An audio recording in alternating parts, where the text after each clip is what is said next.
बिस्मिल्लाहिर्रहमानिर्रहीम। अस्सलाम वालेकुम dear student, welcome to online class.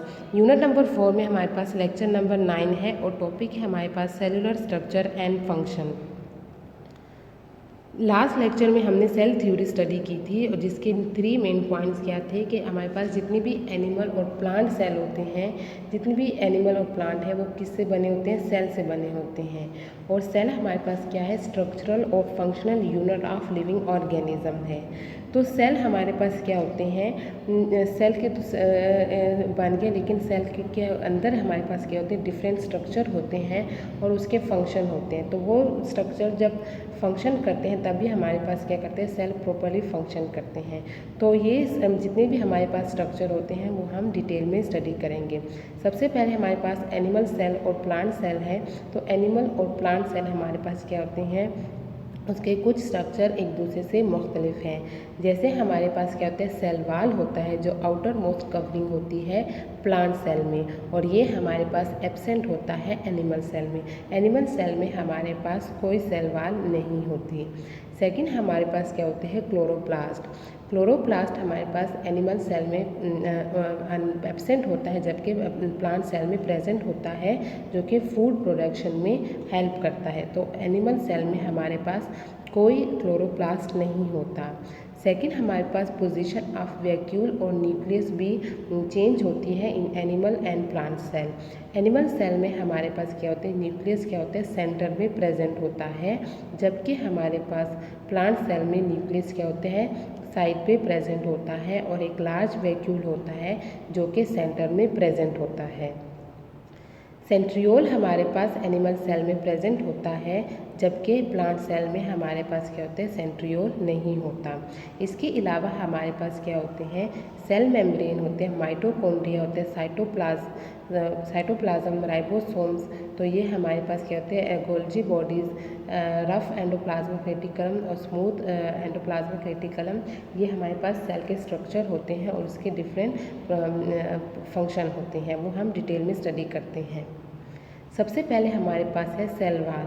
तो सेल वाल हमारे पास क्या होता है? एक rigid semi permeable protective layer होती है।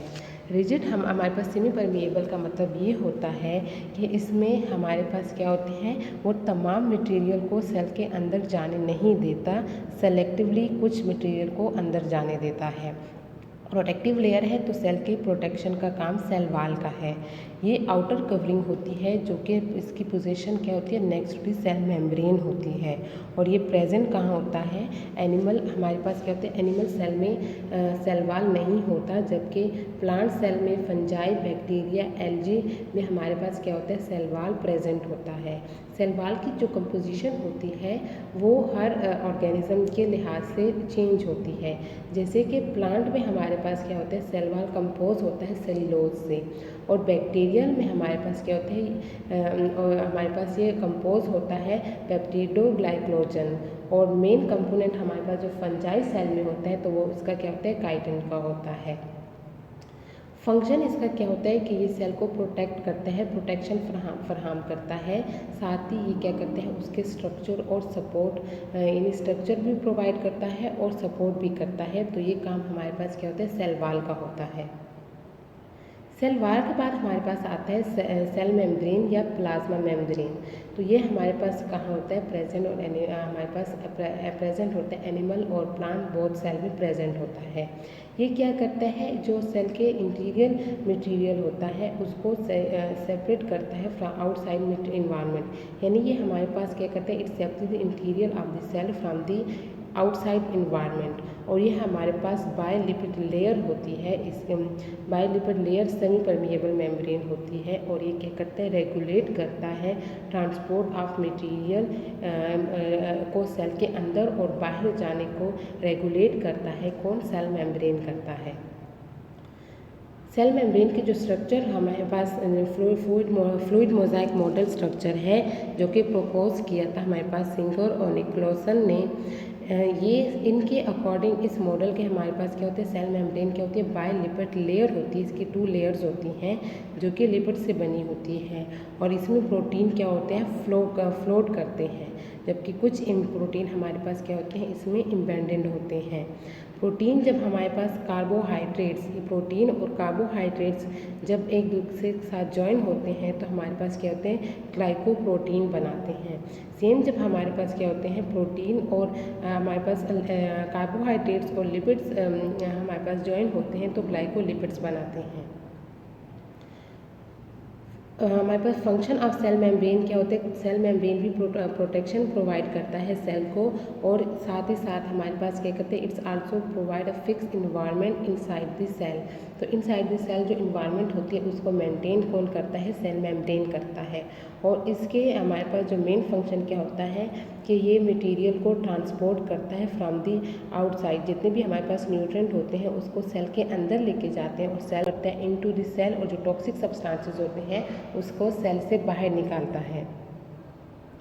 साइटोप्लाज्म हमारे पास क्या होते हैं, ये एक्विस सब्सटेंसेस होता है जो कि हाईली विस्कस होते हैं, जेल लाइक सब्सटेंसेस होते हैं, जिसमें हमारे पास क्या होता है, जो इनक्लोज होता है within the cell membrane. इसके 2 पार्ट्स होते हैं, soluble and insoluble. Soluble part हमारे पास क्या होता है, वाटर का बना होता है, उसमें अबाउट 70% वाटर होते हैं जो कि सोल्यूशन फॉर्म करते हैं। और इनसोल्युबल पार्ट्स में हमारे पास ऑर्गेनेल्स आते हैं, राइबोसोम्स हो गए, गोल्जी ऑपरेटर्स हो गए, एंडोप्लाज्मिक रेटिकुलम होते, तो ये सारे लोकेटेड होते हैं इन साइटोप्लाज्म में। और इस हमारे पास क्या होती है, जो मेटाबॉलिक एक्टिविटी होती है वो क्या होती है, विद इन साइटोप्लाज्म होती है। फंक्शन ऑफ साइटोप्लाज्म हमारे पास ये है कि ये हमारे पास क्या करता है, सेल के जो शेप होती है उसको मेंटेन करता है। और सेल मूवमेंट होती है, सेल की मूवमेंट भी हमारे पास साइटोप्लाज्म की वजह से होती है। मटेरियल एक्सचेंज और जितने भी हमारे पास बायोकेमिकल एक्टिविटीज़ होती हैं उसके लिए कंडीशन, केमिकल और साइट्स प्रोवाइड करने का काम साइटोप्लाज्म का होता है। एंडोप्लाज्मिक रेटिकुलम हमारे पास क्या, ये नेटवर्क होता है, network of membrane inside a cell through which protein and other molecules move करती है। और ये हमारे पास क्या होती है, शीट फॉर्म करती है, इनक्लोज फ्लैटेन सेक लाइक स्ट्रक्चर, जिसको हम सिस्टेनिया बोलते हैं। और इसके 2 टाइप्स होते हैं, एक हम स्मूथ एंडोप्लाज्मिक रेटिकुलम और rough endoplasmic reticulum. Smooth endoplasmic reticulum हमारे पास वो होते हैं जो नॉन ग्रेनुलर होते हैं, जिस पे हमारे पास राइबोसोम नहीं होते, और वो मदद करते हैं हमारे पास सेल को जितने भी सब्सटेंसेस की ज़रूरत होती है उसके सिंथेसिस में मदद करते हैं। और मेल जो इसका जो रोल होते हैं वो फॉर्मेशन ऑफ लिपिड होता है और ट्रांसपोर्टेशन होती है। तो स्मूथ जो हमारे पास एंडोप्लाज्मिक रेटिकुलम होते हैं वो स्मूथ होते हैं, उसको कोई ग्रेनुलर स्ट्रक्चर नहीं होता, ये देखिए बिल्कुल स्मूथ होता है। और रफ हमारे पास क्या होते हैं, वो ग्रेनुलर स्ट्रक्चर होता है, यानी उसके पास क्या होते हैं, राइबोसोम्स होते हैं। ये देखिए ये हमारे पास जो सर्कल में नज़र आ रहे हैं डॉट टाइप के, ये हमारे पास राइबोसोम्स होते हैं। तो ये जब हमारे पास एंडोप्लाज्मिक रेटिकुलम पर होते हैं तो उसको रफ लुक देते हैं, उस वजह से हम उसको क्या बोलते हैं, रफ एंडोप्लाज्मिक रेटिकुलम बोलते हैं। और इसका फंक्शन क्या होता है, प्रोटीन बनाना। ये प्रोटीन बनाने में मदद करते हैं, और साथ ही हमारे पास जितने भी material inside nucleus to cytoplasm transport होते हैं वो किसकी मदद से होते हैं, एंडोप्लाज्मिक रेटिकुलम की मदद से होते हैं।